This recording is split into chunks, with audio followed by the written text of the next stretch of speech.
Primeira vez aqui nessa nova localização, mas a segunda vez com um grupo aí, né? Uma alegria estar nessa casa, uma casa muito acolhedora, muito aconchegante, né? Na simplicidade que a gente encontra o aconchego e o abraço do Cristo, né? Cristo está na simplicidade. Então me senti abraçada aqui. E hoje, para esta noite, eu trouxe reflexões acerca das bem-aventuranças, né? As bem-aventuranças que está ali dentro do Sermão do Monte, contida, né, no Sermão do Monte. Dentre tantos ensinamentos que Cristo nos traz nesse sermão, ali nós temos as bem-aventuranças, né?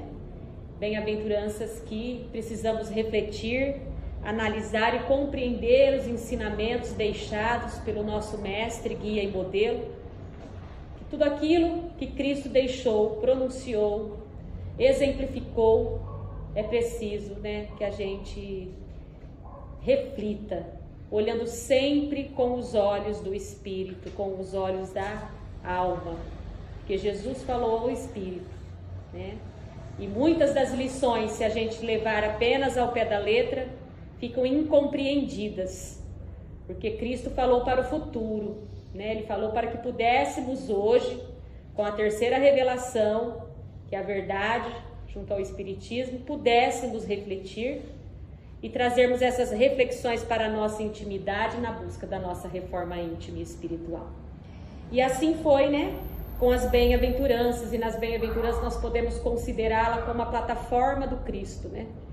Ali nas bem-aventuranças e dentro do Sermão do Monte a gente encontra todos os ensinamentos do qual o Evangelho foi criado e constituído, onde Kardec codificou toda a doutrina, amparado nesses ensinamentos, né? Se sumisse todas as bibliografias espíritas e ficasse apenas o Sermão do Monte, era o suficiente para que a gente tivesse ali, né, todo o material necessário para estudo na busca da nossa reforma íntima. E então, no Sermão do Monte, nós temos ali no Evangelho de Mateus, do capítulo 5 ao 7, que ele traz de uma forma mais completa, né, para que a gente possa entender e compreender cada frase, cada verso, cada palavra que Cristo nos traz diante desse sermão. O Sermão do Monte ele é constituído por uma estrutura de 9 itens.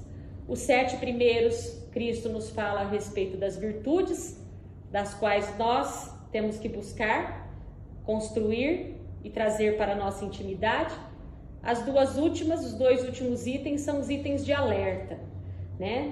Ele é um sermão que, como eu disse há pouco, saindo da boca do Cristo, nós precisamos entender e compreender cada palavra, cada verso. Então eu entendo o Sermão do Monte como degraus, né? Uma escada a ser percorrida, mas ele é ascensional. Por que ascensional? Porque para eu subir para o degrau de cima, eu preciso ter constituído o degrau de baixo. E conforme eu for explicando aqui e discorrendo aqui o estudo que eu preparei, isso vai ficando mais claro. Então, no Evangelho de Mateus, a gente já encontra ali, né? Lá no início, quando ele já vai nos trazer aí as bem-aventuranças, e Jesus, vendo a multidão, subiu ao monte. Após assentar-se, aproximaram-se dele os seus discípulos, e abrindo a sua boca, o ensinava, dizendo... Aqui no Evangelho, a hora que Mateus já vai nos trazer a bem-aventurança, a gente já encontra aí, nesse abrindo a sua boca, que se a gente não parar para pensar o que ele quis nos dizer com isso, né? Fica até redundante, abrindo a sua boca falou. Lógico, tem que abrir a boca para falar, né? Mas o que ele quis nos dizer? Que mensagem foi nos passada através disso? Que a boca fala daquilo que está cheio o coração. E saindo do Cristo, só pode ser bons sentimentos. As bem-aventuranças, então, vai nos trazer reflexões acerca das virtudes e dos sentimentos que precisam ser constituídos na nossa intimidade. E aí nós precisamos repetir, né? Quando Cristo nos fala de bem-aventurados, quem são esses bem-aventurados? São aqueles que diante de toda e qualquer dificuldade conseguem perseverar e fazer do limão a limonada, como diz o outro. Tirar as lições necessárias diante das provas e das aflições, na busca dessa conquista da perfeição da qual nós fomos programados. E para isso, então, a gente faz aqui o convite, que vamos virar a chavinha agora e pensar com os olhos do espírito, com os olhos da alma, nos situando exatamente onde devemos estar. Espíritos em busca de evolução. Espíritos que ainda falham, espíritos que ainda erram, mas que encontram no Evangelho e no Cristo um modelo a ser seguido.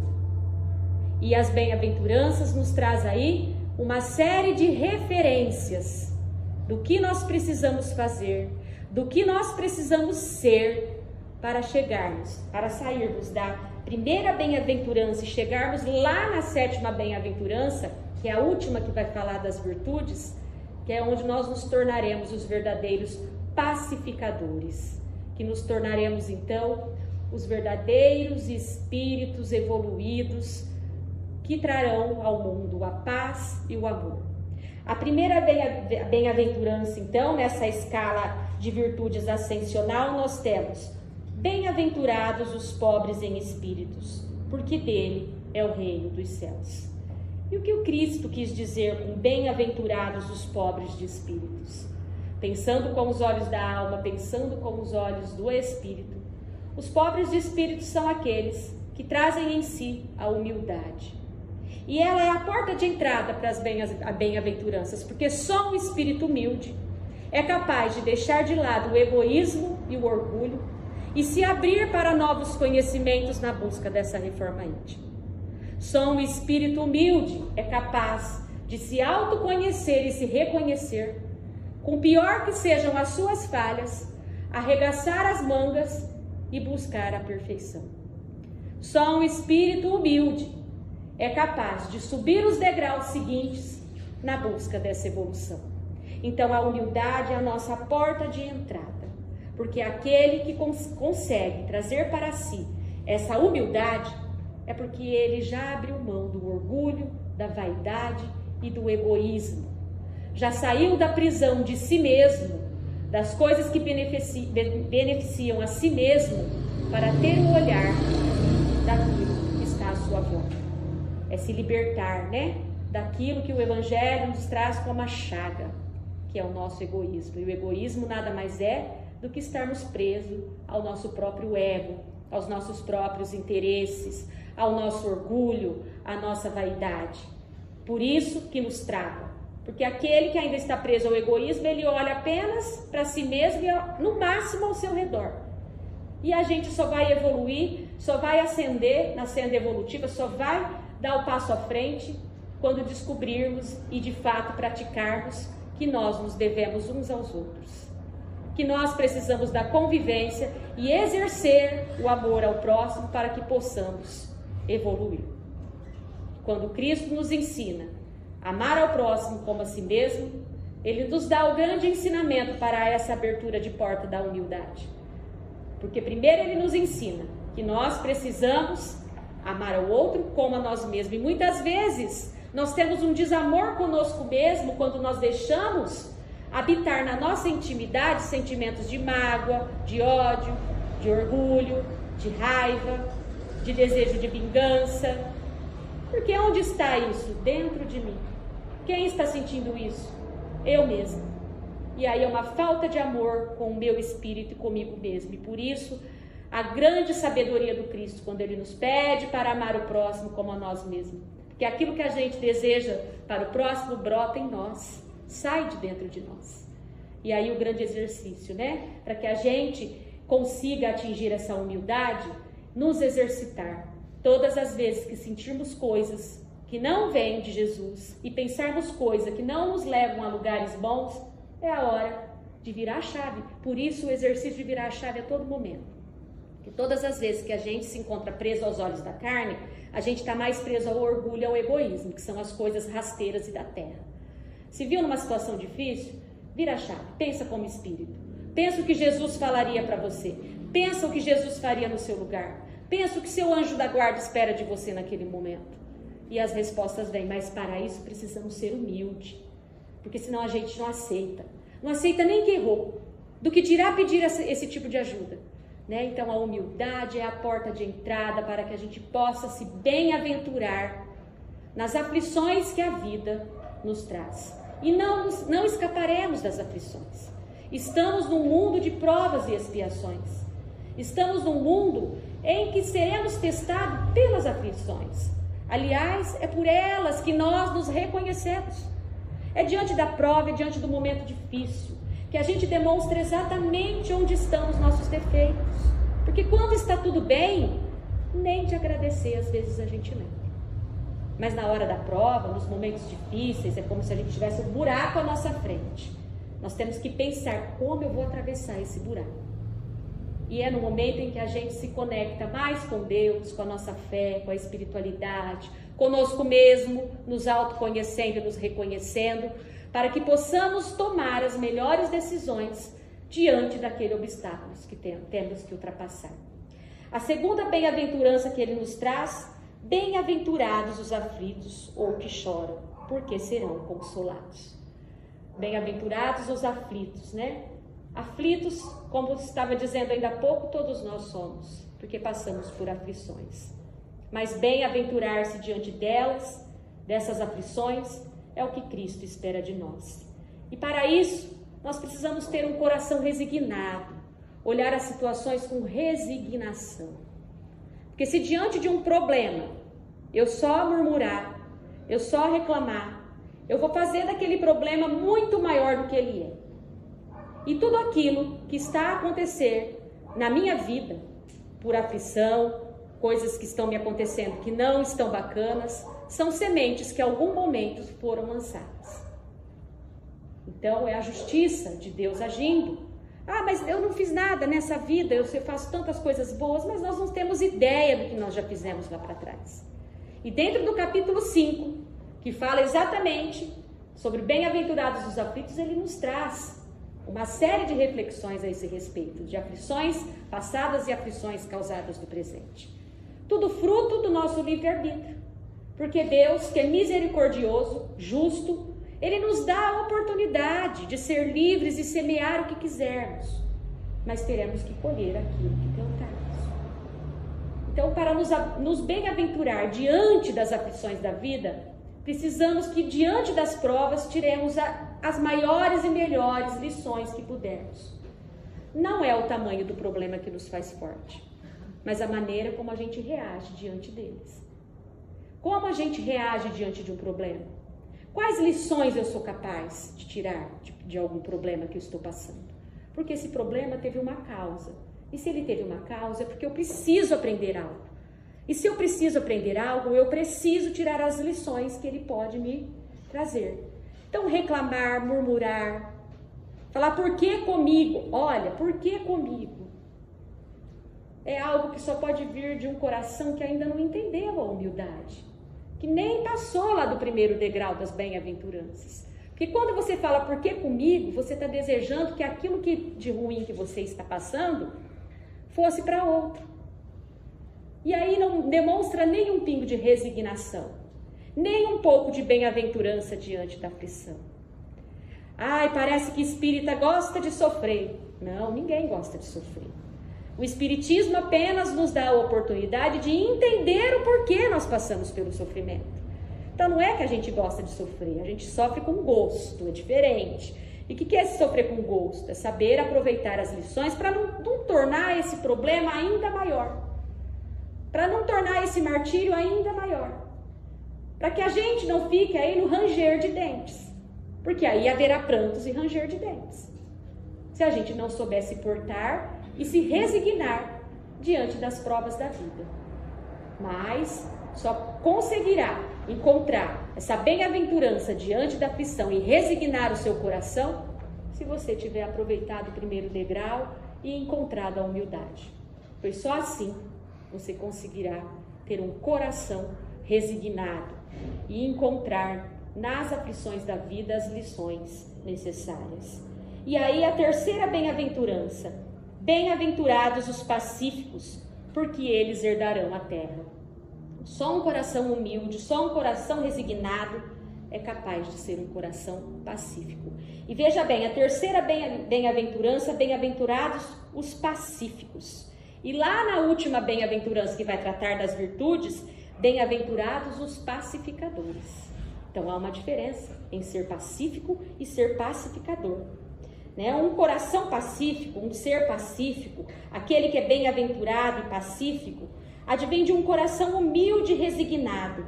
É a abstenção da revolta, da murmúria, do ranger de dentes. Ele é pacífico, ele não paga o mal, ele paga o mal com o bem. Né? Ele consegue trazer para o coração a paz de espírito diante de qualquer adversidade que ele possa ter encontrado no caminho. Uma discussão, um pensamento diferente, alguém que não pensa como ele, né? Ele tem a passividade no seu coração, mas ele ainda não chegou lá para ser o pacificador. Porque para ser o pacificador, ele ainda tem alguns degraus para alcançar. Então, o coração pacífico, bem-aventurados os pacíficos, porque eles herdarão a terra, são aqueles que já são capazes de conviver nesse mundo material, na terra, no caso, de uma forma a compreender a evolução de cada um que está aqui. Porque ele já consegue praticar a indulgência, a benevolência, o perdão.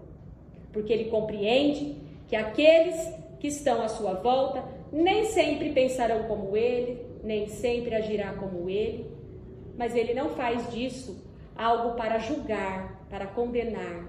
Ele consegue trazer para a sua intimidade aquele momento de adversidade como algo que possa instrumentalizar ainda mais a sua reforma íntima. Porque é na convivência que a gente cresce. É na convivência com o outro que a gente melhora. É na convivência com o outro que a gente busca se reformar e se melhorar. Eu costumo dizer que o outro é como se fosse um espelho, né? Porque o defeito que a gente vê no outro é porque ele ainda está na gente. Porque quando a gente já consegue diluir algum defeito íntimo, a gente não consegue nem enxergar no outro. E se a gente enxerga, a gente age com caridade, não exaltando ele do outro, não falando ainda mais sobre o outro, porque aí é falta de caridade. Eu posso já estar moralmente acima daquele que está cometendo a falha, mas se eu estou ali comentando, exaltando o erro do meu irmão, eu já deixei de praticar a verdadeira caridade entendida pelo Cristo, a benevolência, a indulgência, né? Na quarta bem-aventurança nós temos: bem-aventurado os que têm fome e sede de justiça, porque eles serão saciados. E aqui nós vamos falar sobre o que é ser justo, né? E nós precisamos refletir bem sobre esse senso de justiça que Cristo quis nos ensinar e nos trouxe através das bem-aventuranças, porque nós ainda temos o hábito de sermos justiceiros, mas justo ainda nos falta, porque nós ainda temos que galgar esses degraus da humildade, da resignação, do coração pacífico, para que a gente encontre essa verdadeira justiça. Lá na pergunta 13, Kardec faz lá no rodapé, né, falando dos atributos de Deus, e ele põe lá que Deus é soberanamente justo e bom. Porque o justo, ele precisa trazer a benevolência, a bondade na sua intimidade, porque senão ele se torna um justiceiro. Então, só um coração que já conseguiu trazer para si todas essas características é que poderá exercer essa justiça da melhor forma possível. Deus é justo conosco. O que ele pratica conosco é essa justiça aliada à bondade, porque ele é soberanamente justo e bom. Então ele não passa a mão na cabecinha de ninguém. Ele nos dá oportunidades. Todo dia nós temos uma nova oportunidade. Cada dia que amanhece é uma nova oportunidade na nossa vida. Por isso o dia de hoje se chama presente. É o presente de Deus na nossa vida. Ele não nos obriga a nada. Nós temos o livre-arbítrio, a liberdade. Durante o presente, o dia de hoje, a gente vai semeando. Porque ele é bom. Ele é bom. Ele é tão bom que ele quer que a gente cresça por nós mesmos. Ele é tão bom e justo que ele nos criou exatamente iguais. Simples e ignorantes. Simples porque nós é que temos que buscar as nossas qualidades e as nossas virtudes. Cabe a nós caminharmos na busca dessas qualidades e dessas virtudes. E ignorantes, porque quem tem que desenvolver a intelectualidade e a inteligência também somos nós. Então ele é justo e bom, porque ele não nos obrigou e não criou nenhum diferente do outro. Ah, esse aqui eu vou criar perfeito, esse aqui eu vou criar imperfeito, esse aqui eu vou criar mais ou menos. Nos criou iguais, tamanha a bondade e justiça. Para nos assemelharmos a essa justiça, nós precisamos trazer sentimentos que pacificam o nosso coração, porque senão nós exerceremos uma justiça de justiceiro. E a justiça do justiceiro nem sempre é coerente, nem sempre é leal, né? Porque o justiceiro, ele vai agir de acordo com os olhos daquilo que ele está vendo ali no momento, e muitas vezes ele pode errar, pode falhar. Mas aquele que se põe a ser justo, amparado pelo Cristo, amparado pelos ensinamentos da doutrina, ele precisa se trabalhar intimamente para então trazer essa justiça para a sua vivência, para a sua convivência. Na quinta bem-aventurança, Jesus nos fala de bem-aventurados os misericordiosos, porque eles receberão misericórdia. Então, misericordioso. Ter misericórdia do outro não é ter pena. Ter a misericórdia do outro é você ter a íntima compaixão habitando na sua intimidade. Hoje a gente tem ouvido muito falar sobre empatia, né? Parece que uma palavra nova que chegou, um novo sentimento, uma nova virtude, é empatia. Empatia não é apenas eu me colocar no lugar do outro, só isso não basta. Eu preciso me colocar no lugar do outro com as condições do outro. Porque nem tudo que é trauma para mim é um trauma para o outro. Nem tudo que é uma aflição para mim é uma aflição para o outro e vice-versa. A misericórdia de Deus é isso na nossa vida. É se colocar lá com as condições que Ele tem. É ter a íntima compaixão de olhar para alguém sofrendo, alguém em aflição, alguém em necessidade e poder praticar a caridade na sua melhor essência. E me faz lembrar da parábola do bom samaritano, né? Porque o samaritano, depois de ter passado lá os dois viajores, o samaritano é o único que vai socorrer a vítima, né? E na parábola o que Jesus fala? Que ele foi tomado de íntima compaixão. Então só um coração com muita compaixão é capaz de agir com misericórdia.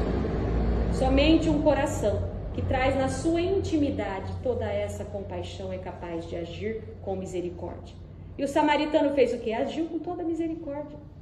Ele foi lá, socorreu, sem perguntar nada, sem nenhum tipo de julgamento, sem nenhum tipo de falação, né? De querer saber o porquê que estava ali, se ele era vítima, se ele era um ladrão. Ele apenas socorreu, porque ele se coloca no lugar daquele irmão nas condições que ele estava. E aí a famosa história, né? E a famosa frase que a gente sempre escuta: não faça para o outro o que você não quer para você. Então, um coração misericordioso é aquele que consegue, né, se colocar no lugar do outro nas condições que o outro tem. Isso nos custa. Somente um coração humilde, resignado e manso, pacífico, justo, é capaz de ser misericordioso a esse ponto. E aí, na sexta bem-aventurança, bem-aventurados os puros de coração, porque eles verão a Deus. E para chegar a essa pureza de coração, aqui Jesus nos dá aquela chamada, como Ele nos dá no Pai Nosso, que também está dentro do Sermão do Monte. Porque para você encontrar Deus no outro, você primeiro precisa se reconhecer como irmãos. Nós precisamos nos reconhecer como irmãos. E aí encontramos Deus como nosso Pai e Criador. E aí você olhar para o outro e ver, por pior que seja o outro no seu julgamento, na sua visão, que essa visão e esse julgamento muitas vezes é nosso, e nós não temos a visão do todo, nós não temos a visão da intimidade das pessoas, a gente julga e analisa as pessoas pelos atos externos que elas cometem. E muitas vezes o nosso julgamento é pior do que a falha que o outro está cometendo, né? E aí, para a gente ver o quanto nós precisamos caminhar para chegar nessa bem-aventurança de puro de coração, porque eles verão a Deus. Porque para ver Deus no outro, eu preciso encontrar as potencialidades do outro. Eu preciso entendê-lo como eu também sou, um espírito na busca de evolução. Que ele está aqui, na mesma jornada que eu, na mesma busca que eu. Ele foi criado da mesma forma que eu. Portanto, ele tem as mesmas condições que eu. E a mesma natureza de criação. Então, olhar para o outro e ver nele alguém como criatura de Deus, requer que a gente abandone o nosso egoísmo, a nossa vaidade. Porque a gente quer mais é que aquele que está fazendo a coisa errada, a gente não tem essa compaixão ainda, né? Claro, nós ainda estamos parados lá no primeiro degrau ainda das bem-aventuranças. Como que nós vamos conseguir enxergar a pureza de coração das pessoas para enxergar Deus? Todos nós somos obra de Deus. Todos nós somos obra. E quando falamos mal de alguém, estamos falando mal da obra de Deus. Porque todos somos filhos dele. Não é só o bom, somos todos. A diferença é que uns se despertam mais para a senda evolutiva e se esforçam mais na busca da evolução moral e outros menos.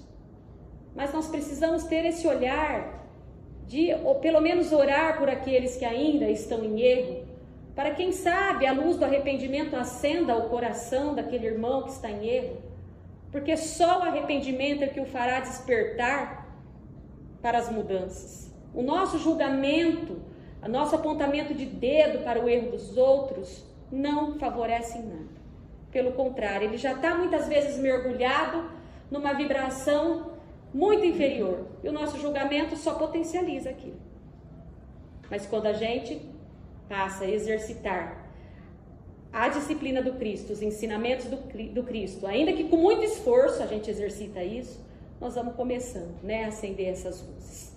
Quando Cristo, por exemplo, escolhe ali os seus apóstolos, ele olhou para as potencialidades de cada apóstolo. Não existia ali perfeição. O único espírito perfeito era ele, espírito crístico. Mas ele constitui ali, né, o seu grupo, olhando para cada apóstolo, buscando as potencialidades. Porque ele sabia que na intimidade de cada um daqueles apóstolos era possível frutificar o cristianismo. Era possível que o cristianismo reinasse. Era possível que mesmo depois dele, eles pudessem continuar as lições deixadas por ele. Então, como que a gente vai conseguir ver Deus? Né? Como fala aqui nas bem-aventuranças. Lá no finalzinho da prece de Cáritas, tem um trechinho que nos remete bem a essa bem-aventurança. Dai-nos a caridade pura, a humildade. Dai-nos a fé e a razão. Dai-nos a simplicidade, que fará de nossas almas o espelho, onde se há de refletir a vossa divina imagem.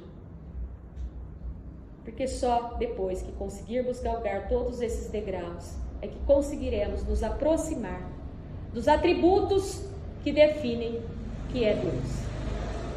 E para isso nós temos Jesus como guia e modelo, o Evangelho que tanto nos auxilia, para que possamos entender e refletir onde é que está a nossa referência nessa busca da nossa perfeição, da qual fomos criados, né? Fomos criados para ser perfeitos, fomos criados para ser amor, fomos criados para essa perfeição.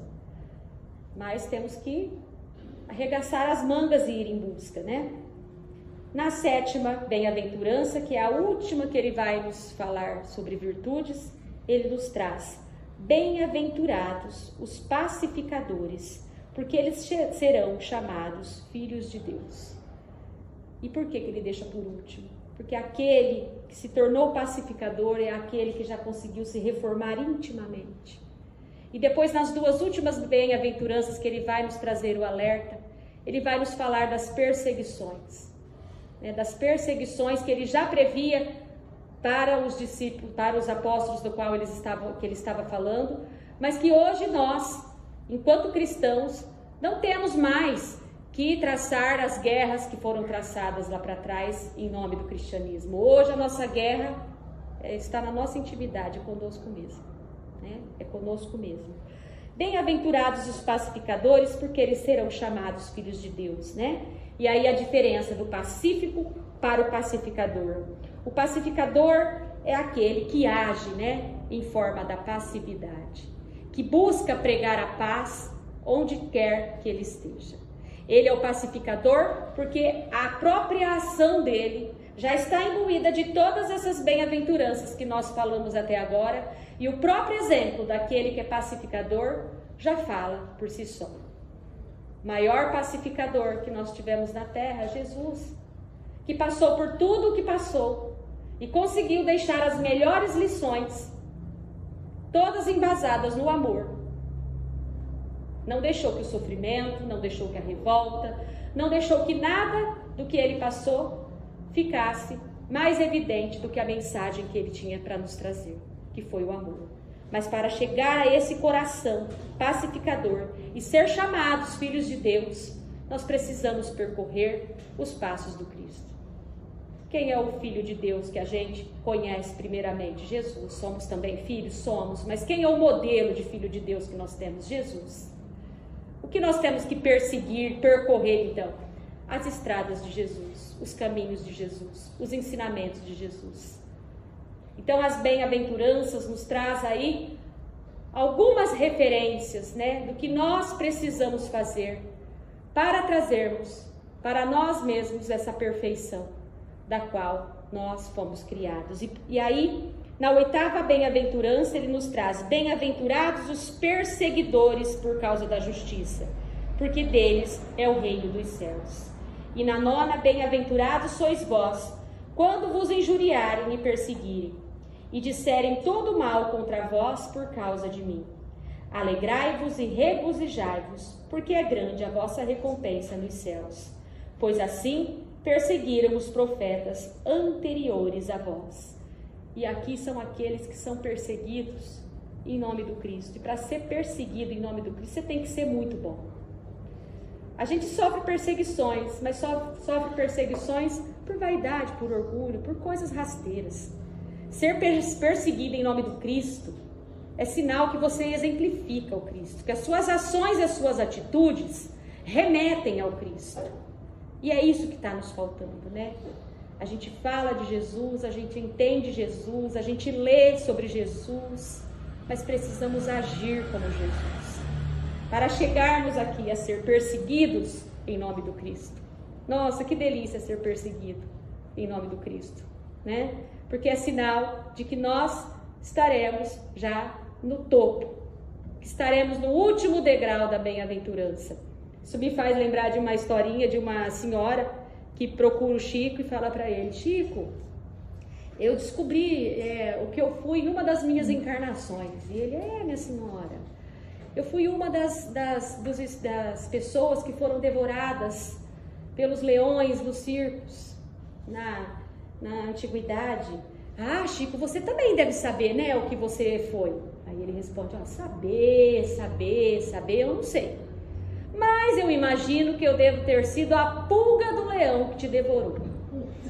Para a gente ter ideia, né, que para ser perseguido pelo Cristo, se Chico se julgou como a pulga do leão, nós então, né, o quanto ainda precisamos galgar para chegar lá e sermos perseguidos. Mas a maior perseguição que nós temos hoje, que nós temos que enfrentar, é com a nossa intimidade. Está em nós mesmos. O Espiritismo já tem aí uma bandeira levantada, os mártires já sofreram por nós, os apóstolos, o próprio Cristo. Hoje a nossa grande missão é apenas viver e exemplificar o Cristo. E essa luta de perseguição está onde? Em nós mesmos. Da perseguição que nós muitas vezes achamos que, né, estamos tendo, está em nós. Porque para ser perseguido pelo Cristo, nós ainda vamos, em nome do Cristo, nós ainda vamos demorar. Então a luta de hoje está na nossa intimidade. O céu e o inferno estão dentro de nós. Nós é que precisamos saber o que nós estamos alimentando. Dentro de nós existem duas feras, uma boa e uma ruim. Quem vai crescer? A que você alimentar. E qual eu tenho que alimentar? Aquela que me faz avançar, aquela que me faz crescer. E na dúvida, pense com os olhos do Espírito. Pense com os olhos da alma. Porque a gente encontra as respostas. É nessa hora que a gente vira a chave e é na hora do desespero, viu? Na hora que você está lá no tumulto, diante de um problema. Coloque sempre isso na sua cabeça. Diante do problema, diante da aflição, eu preciso ser bem-aventurado. E para ser bem-aventurado, eu preciso pensar com os olhos do Espírito. Porque aí as respostas vêm. Porque o Evangelho fala ao nosso espírito, o Cristo fala ao nosso espírito, o nosso anjo da guarda fala ao nosso espírito, a espiritualidade fala ao nosso espírito. E aí a resposta vem, né? Vira a chave. Vira a chave e pensa como espírito na busca da evolução. Busque as respostas diante das aflições. Busque as respostas diante do momento que você precisa ser pacífico. Diante do momento que você precisa agir com misericórdia. E nos esforcemos, né? A cada dia, que a medida está no esforço. É fácil? De jeito nenhum. Mas nós não podemos desistir de nós mesmos. Essa reforma, essa busca, nessa melhora, depende de nós, né? Deus já nos dá todas as condições diante da sua misericórdia, da sua justiça e da sua bondade. Cabe a cada um de nós, né? Através dos estudos, do Evangelho que tanto nos auxilia, buscar melhorar a cada dia, através das reflexões que essa doutrina tanto nos traz, né? Que essa doutrina maravilhosa tanto nos ampara, nos dando aí uma nova dimensão de vida, uma nova dimensão diante das situações da vida.